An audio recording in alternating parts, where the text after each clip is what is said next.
Welcome to the Seniors Rock Show, presented by the Law Office of Michael Robinson, PC, on News Radio Wham 1180. The Seniors Rock Show, a lively weekly discussion shining a bright light on aging with fun, entertainment, and important info for all adults. Join in with your comments or questions.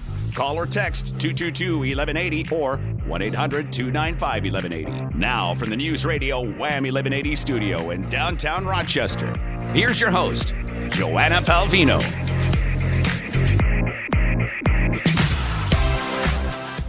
Well, hello. Thanks for joining us. I'm your host, Joanna, and I am happy to be here with you today. And, of course, with my weekly co-host, estate planning attorney, Mike Robinson. And Pam's here today, too. She's our producer. So if you call, you will talk to her. She's very friendly. And if you don't want to leave your, if you don't talk on the air, you can always leave a message with Pam, too. And we're going to open up the lines in a couple of minutes.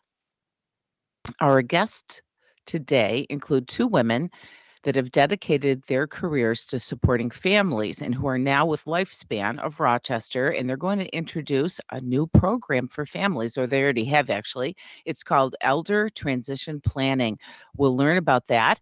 And then our friendly physical therapist, Dan Geen, will be here later in the show, and he's got an update for us on aquatic therapy. How cool would that be to do in the wintertime?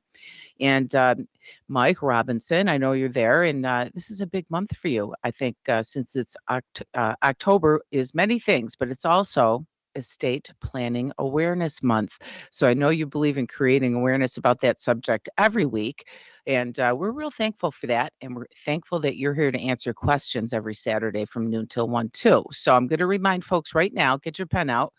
If anyone has a question for Mike, give us a call. We are live. It's 585-222-1180. Or if you're out of town, you can call 1-800-295-1180. And you'll talk to Pam, and she'll take care of patching you through or taking your question. And I know another topic that goes along with estate planning and that we talk about a lot is long-term care planning. And that's a subject that Mike is very experienced in, too. So if you're making a move with your folks or something's happening where you need some help in that area, he's the guy. And I'm going to say right now, happy Saturday, Mike. Happy Saturday, Joanna. Boy, it's a wet Saturday, isn't it?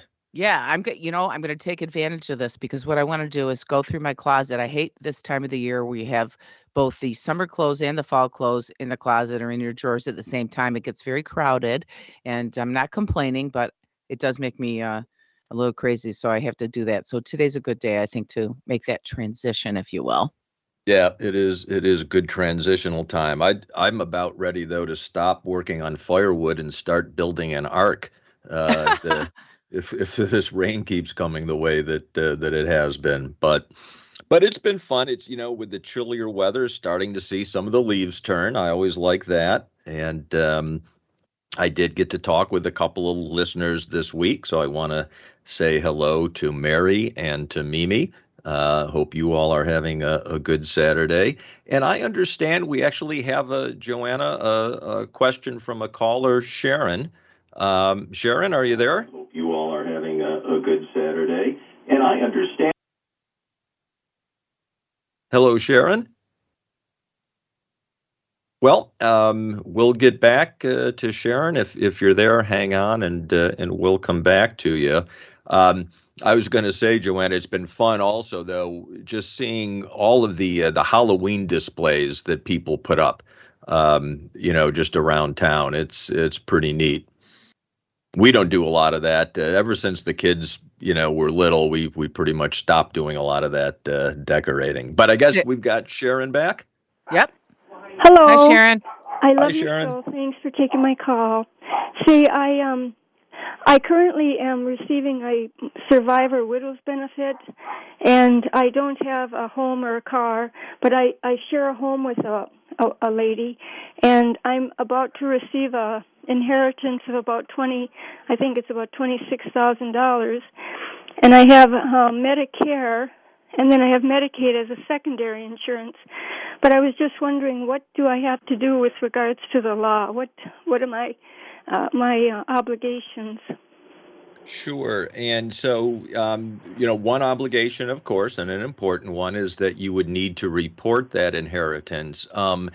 And likely, and I don't know for certain without knowing, all the details, but it Mm-hmm. likely would cause ineligibility for your Medicaid benefit unless you do something with that inheritance. And there's a few Mm-hmm. different things that you can do. And frankly, they don't even cost anything to do. An ABLE account might be appropriate, or some other way to shelter that money. I would be happy, Sharon, to have a conversation with you about that Oh, this wonderful. coming week, if that would be helpful. Oh, Again, it would there's be so what helpful. you need to do, I think, would not even cost you anything. Oh, very good. That's excellent. Thank you so much. Well, I haven't received it yet, but I've been trying to research it on the internet, and I'll tell you there's 8 million answers, or there's partial Oh, I answers, so know I do that can be appreciate confusing. that, and I But would yes, if you definitely leave call your you. phone Thank number you. with Pam, Sharon, be Okay. happy to get back to you this coming week and give you some more specific guidance on that. Very good. Thank you so much. I appreciate your time, sir, and thank you. Thank you. Have a wonderful day. You too. Bye-bye. And I guess I should say stay dry. Boy, Yeah, is it going to rain all day again?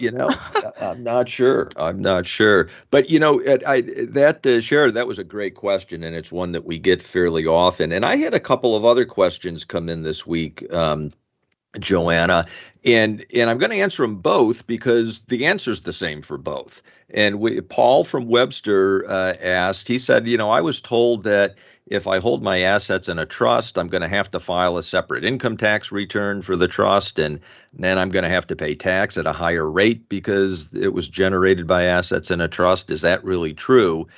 And Joanne from Penfield asked, if I have my house in the name of my trust and I sell the house, do I still get a capital gains exclusion from the sale? And I want to explain Joanne's question for listeners who might not be familiar with this issue. Section 121 of the Internal Revenue Code provides that when you sell your principal residence, as long as it's been your principal residence for 2 out of the last 5 years, you get to exclude from taxable income a significant portion of the gain. And it's $250,000 for an individual. It's $500,000 for a married couple. So it's a significant benefit. And so Joanne's wondering, well, would I still get that benefit if I own my house in the name of the trust? And so the vast majority of trusts that people do for estate planning purposes are what the IRS calls grantor trusts. And what that simply means is that the trust is ignored for income tax purposes, and all of the income is treated as belonging to the creator of the trust. So the trust doesn't get a new tax ID number. The person still uses their Social Security number. For a married couple, could be either spouse's Social Security number. All of that income continues to be reported on your personal income tax return. There's no new forms or schedules, and you'll still pay tax at your own individual rate, not some higher trust rate. And the same principle applies to Joanne's question about the 121 gain exclusion. Because the trust is a grantor trust and all income is treated as belonging to the creator of the trust, that Section 121 exclusion continues to apply. So, Paul, no different forms or schedules. You don't pay at a higher rate. And Joanne, yes, you still get the exclusion. But a caveat, Joanna, and I said, the great majority of trusts are going to be grantor trusts, but not all trusts are drafted as grantor trusts. And that's oftentimes is by design. Certain types of trusts are done for specific purposes, and we recognize that we're going to give up some of the income tax treatment. And sometimes, frankly, trusts are made to be non-grantor trusts by mistake. So either way, if you've got a question as to if you have a trust and you're not sure if it's a grantor trust, just get back to your estate planning attorney or check with any experienced estate planning attorney. They're going to want to see the trust to be able to answer your question, but they will be able to do that. Well, more good lessons from you, Mike, today. And I'm going to mention, I know you have another webinar coming up, and they're very helpful. And Mike is available after the webinar to answer questions there too. And you can do it kind of anonymously from your own home. And the next one is on, where is it? Wednesday, November 10th. That's at 2 p.m. You can register at mrobinsonlaw.com. And if you need to call, you can do that too. It's 585-374-5210. That's 374-5210. And you can register. And just as I said, you can watch from your own home and do it with your family, or, just get educated about these things. Mike is trying to do that with us every week, and it's a great time to do it because, again, it's National Estate Planning Awareness Month, and there's so many different trusts and so many different ways that you can take either, your wealth preservation can be simple or complex. And I'm glad I don't have to keep track of it. So, Mike, thank you for doing that. And I know you're up to speed on all of these things. You're in a lot of important groups that are national to keep up on these new changes. And it's great for your clients and great for us too and the listeners. So thanks. Nope, my pleasure. It's I'm one of those strange people who thinks taxes are fun. Yeah. Anyway, stay tuned, folks. We have more fun stuff coming up. Next on Seniors Rock Radio are Mary and Deb from Lifespan. They have a new program for families, all families, and if you're especially if you're helping an elder through a life transition, like maybe a move, help is on the way. Stay right there on News Radio Wham 1180. Haven't changed, had much to say.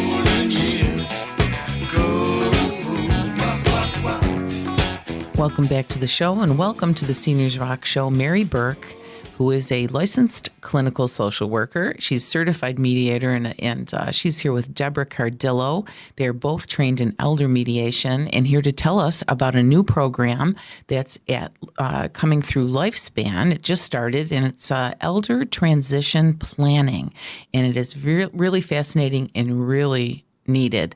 So I'm going to ask Mary and Deborah to tell us all about that. But before we do, I'll tell you really quick about them. Mary has 25 years working with families and older adults in healthcare. She piloted an ombudsman program at Strong Hospital. She's a certified mediator through Center for Dispute Settlement in the New York State court system. So, and she's a former family caregiver, which brings a lot to the table, I know.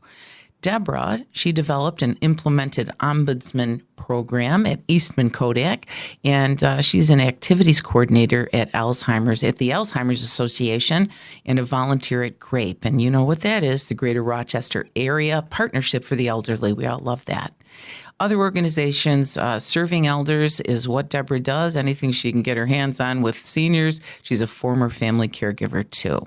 And she was also trained in elder mediation at something called Elder Decisions. So welcome to both of you, Mary and Deborah, and we love Lifespan. We talk about it all the time. I'm going to start with you, Deb. What is elder transition planning? Elder transition planning is a forum for family decision making. It's a guided family conversation hopefully to creative problem solving, and it can truly empower family members to work together. That's great, because it's really hard to get family members to work together all the time, right? Right. I'm thinking this is, Mary, a very valuable option for families. It is indeed. When someone's diagnosed with a chronic illness or they are beginning to lose independence as a result of aging, it affects every family member. And while most of the focus seems to be on the caregiver and the care receiver, they don't live in a vacuum. The support or lack of support from family members has a huge impact on the quality of life for the older adult and the caregiver. And in many cases, this may be the first time that these adult children, or often blended family members, have had to work together around planning and decision-making. So these facilitated family conversations provide a safe but structured process for them to problem solve, collaborate, and create solutions that work for their unique family. Fantastic. It is a domino effect, that's for sure. These people are not living in a vacuum. So when should families consider using the service, Deb? A family should consider using the service in a nutshell when they feel stuck. When the elder's resistance is putting that elder at risk, either physically, financially, emotionally, you can consider using this process. When a family is using crisis management as their coping mechanism instead of a longer-term plan, you should consider using this process. And I like what you said, Mary, earlier about extended families and, you know, how hard it is sometimes to get people to talk about these subjects but really, I mean, in reality, who wants to talk about, you know, having to put a family member in a situation that's not comfortable and, you know, maybe to talk to someone they haven't talked to in years. So what happens when one or two family members are interested, but the rest of the family refuses? Mary, can you answer that? Well, it's actually not unusual that one or two family members come to us and the rest of the family says, no, we're not having this conversation. So we work with the ones who are interested, and we teach them communication strategies, other ways of trying to engage the rest of the family, all in the interest of improving the well-being of the older adult. What a valuable service this is just for communications alone. I mean, for any kind of communication, once they can get through something like this, that's going to open up the door, I would think, to lots of good things for the family, right? It does. Yeah. And if you're just tuning in, we're talking to Mary and Deb, and they're with the Lifespan Group and a new service that they offer, Elder Transition Planning. So we've got Thanksgiving coming up and the holidays, and I know that that's a time when families get together, and oftentimes that's a time when someone notices something going on with their loved one, or maybe someone needs some help, and families aren't sure where to start. Where should they start? Who wants to answer that one? So I would say if they're comfortable talking to each other, they can begin there. You know, the family conversation, the other talk that you need to have with your family, much like the one you had with your preteens. But this one is about sharing with your family members what your wishes are, what's meaningful to you, what's important, how do you want to live should you be forced to lose your independence. And it gives your adult children and an extended family an opportunity to really know your wishes, and therefore helps them later when they may have to step in. Sure, makes that whole conversation, that second one, a lot easier, no doubt. And where does this happen? Do you go to their home? Do they come to Lifespan? How do you gather the family? Or maybe Zoom now? Well, we do both. Yeah. I mean, we leave it up to the family. We'll meet at their home. Often they want to meet at Lifespan because it's a neutral environment. We do hybrid meetings, so we may have somebody on Zoom and somebody in the room, or we'll do completely Zoom. Yeah, so there's lots of options, folks. If you want to take advantage of this service, I believe it is on a sliding fee basis. How does that work? What is the charge for this? So we negotiate with each family the fee. It's very reasonable.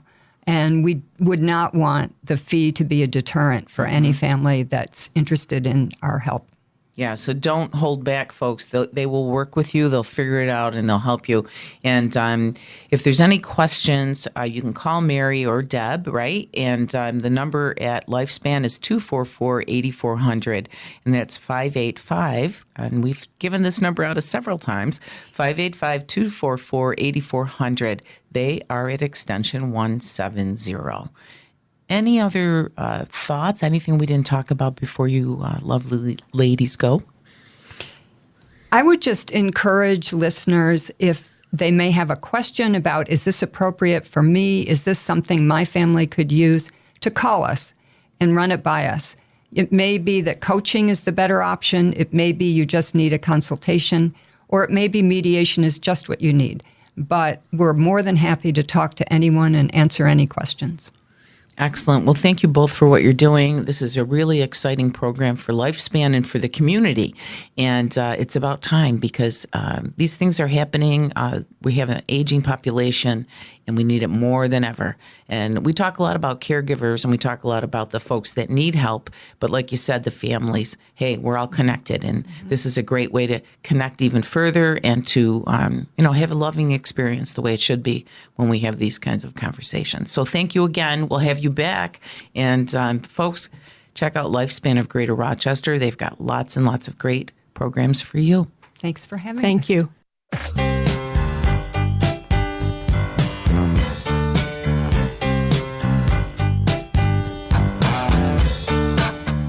Welcome back. You're listening to the Seniors Rock Radio Show. I'm estate planning and elder law attorney Mike Robinson here with Joanna Pelvino, as we are every week.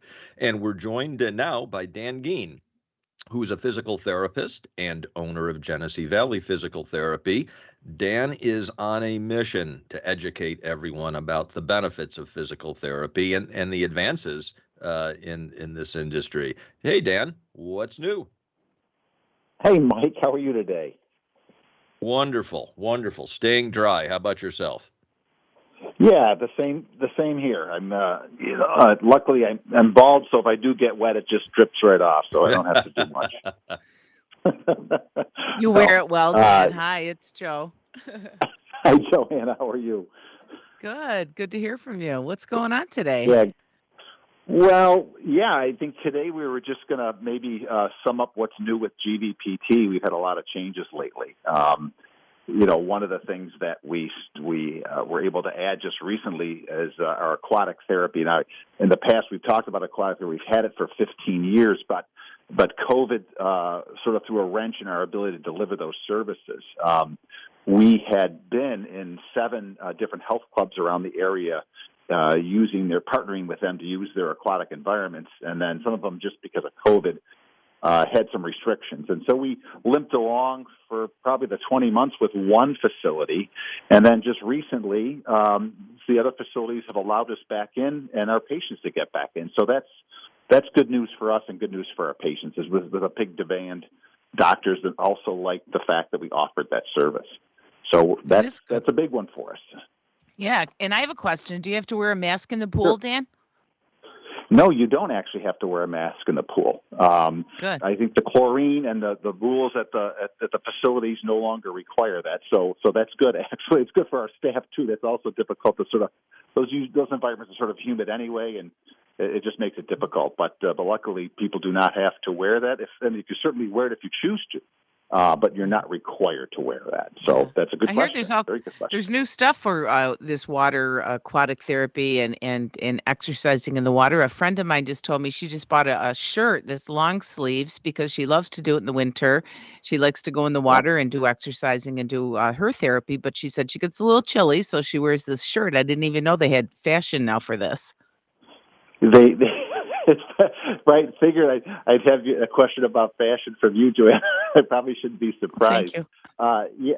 Yeah. They do have the technology allows that to keep people a little insulated. Some of the environments are a little cooler than others, and that can be a complaint at times. But we found the ones that we've partnered with are probably 4 or 5 degrees warmer than most, and that's great for patients. So, but that technology exists too to help them out. We started this. Go ahead. You got a question? I do have a question because I understand I was looking at your Facebook page and it looks like you're back out on the road doing some speaking engagements. I want to hear about that too. Yeah, that's the other new thing we started to get back to. I think people are more comfortable now getting out in settings, and so just this past week I was at Lifespan, and they have a program called Matter of Balance, which is a great program for people who are concerned about falling and the injuries and the change of their health trajectory when they do fall. I'm sure Mike sees that in his practice, dealing with that with clients.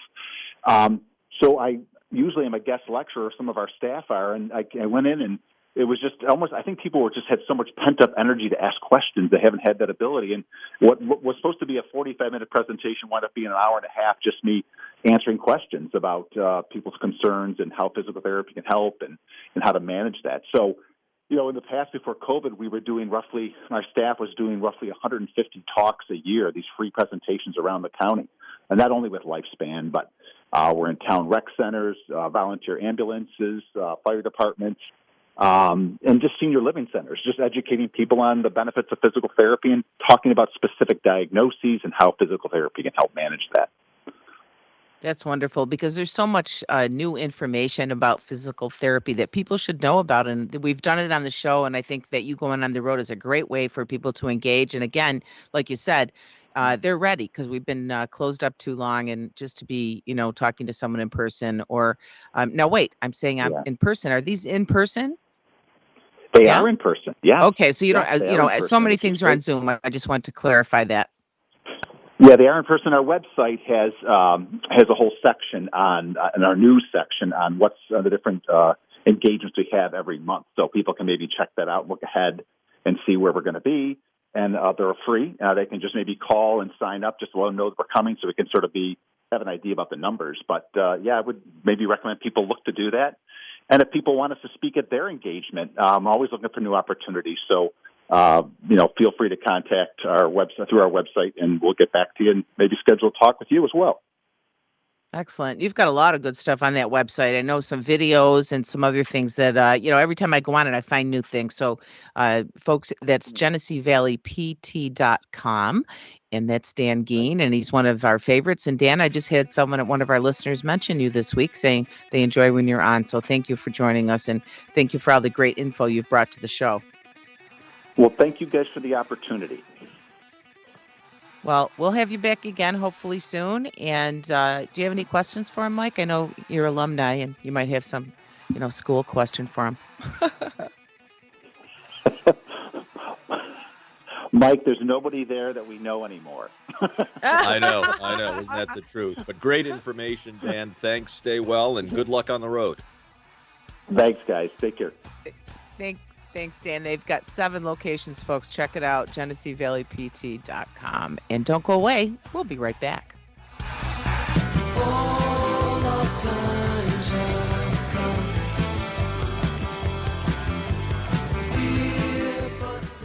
We're back. This is the Seniors Rock Radio Show. We're glad you joined us today. We're here every Saturday from noon till 1. And Mike and I are so happy you joined us today. And we hope you enjoyed the show. Thank you to Lifespan, and thank you to Dan Geen with Genesee Valley for being here. And we always enjoy bringing guests and fun to you. And next week, I've got a big surprise. We are going to be live, and we're going to be at the Great House of Guitars. So stay tuned. I'll be posting some things on Facebook on that. And we're going to be joining Armand and family and from the historical House of Guitars. And I'm very excited about that. I know Mike is too, because you know what? He's a guitar player. I don't know if you knew that, right, Mike? That is true. And my gosh, been going to the House of Guitars since I was, 10 years old. And you're right, it is world famous. I remember one time I was on the boardwalk in Pacific Beach. It's in San Diego. And some fellow came by on a skateboard, and he had a House of Guitars T-shirt on. So that was fun. That is fun. That's awesome. Yeah, I've heard a lot of stories just in the few times I've mentioned it already to people. So this is going to be fun, folks. Don't forget, put that on, do some kind of timer or something, and don't forget to tune in next week from 12 till 1. We'll be at the House of Guitars live, and we'll take calls, and maybe we'll have some special guests. That will be fun. Yeah. And of course, the House of Guitars has been a major player in the local music scene for decades, for bands coming in from out of town, local bands. And Joanna, you and I were talking a couple of weeks ago, you walk into that place and it's like walking into a museum, isn't it? It is. It's really fun. There's so many pictures and so many things everywhere, on the ceiling, on the walls, everywhere you look. And it is, you could spend hours and hours in there. And yeah, the music scene's still there. They had a lot of nice concerts outside there. There's a little gazebo outside of their place there, and they had music this summer, and it was really nice. I went a couple times and sat outside and enjoyed that. So we'll look forward to that House of Guitars next week. That's 11/6. No. What is that? 11/6 next week? Yeah, 11/6. It is. So put that on your calendar, folks. And I have a question for you, Mike. I'm ready. It's Halloween coming up. Tomorrow? What's your favorite candy? What's your favorite candy, and have you had any yet this week? No, I have not had any of it. No. So the answer to that is no. Gosh, favorite candy. That's a tough one. Snickers bars are always good. Almond Joy is another one. I'd be hard pressed to tell you a candy bar I didn't like. Okay, Pam, what's your favorite candy? I'm gonna say Kit Kat. Wow, I love a we good got Kit Kat bar. variety here. Good choice. Good choice. I'm surprised no one said my Or favorite. Reese's. Reese's are Peanut also butter really cups. Rolos, peanut butter cups. And, unfortunately, we do not get children here on Halloween. But, well, I guess also, unfortunately, we always buy candy just in case. So guess who's been sneaking a few here and there this week? It's a bad thing to do. Don't get your candy early. Well, it's too late now. Anyway, hope everybody has fun. And if you go out, have a safe time. Are you going to dress up? Do you get kids, Mike? No, we don't where we are because we're on a busy road. So we don't get any trick-or-treaters. So no, I won't be dressing up. I look plenty scary most of the time anyway. So it'll be pretty low-key. All right. Well, enjoy yourself, whatever you're doing. Have some coffee with pumpkin spice, all that good stuff. And, there you go. Yeah. And I think our clocks are changing next week, too. Lots coming up. So don't forget, folks, next week, live from the House of Guitars. Have a wonderful Halloween. And Mike, would you like to say anything? Again, have a wonderful week, everyone. Be well and be kind. Happy Halloween. And if you're dressing up as a senior, seniors rock.